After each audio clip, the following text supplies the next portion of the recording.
يقبرني انا اللي ريحته شانيل. لطش وحده بطولك على القليله. وشو بتقولي لي لقوم واجي مثل الشاطر اللي عندك هيفا؟ بعد ما قلت شيء وصرت بين صوت رديء على ساقين جميلتين. هلا نحن بنوافقهم على القسم الثاني. مزبوط.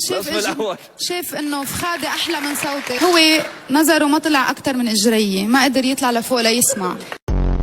بيستخدم لجذب انتباه الجمهور. هو انت لابسه احمر النهارده عشان تجذبي انتباه الجمهور، ولا انت عاجبك كبنت لابسه فستان احمر على جبهه؟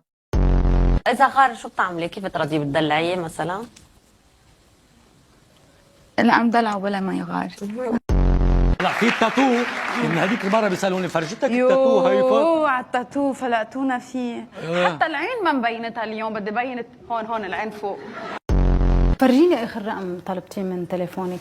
فوتي لجوا افتحي تليفوني.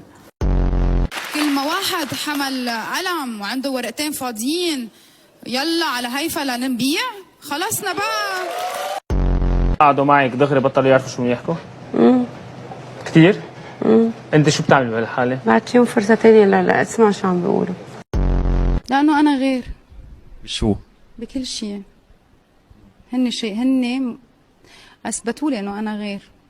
بس شو الفرق بين هيفا والبحر؟ هاي اول مره بنسمعها نحن.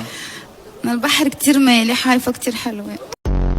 مش غنى، ده رقص اكتر منه غنى. وماله؟ ما دام حابينه الناس ليش لا؟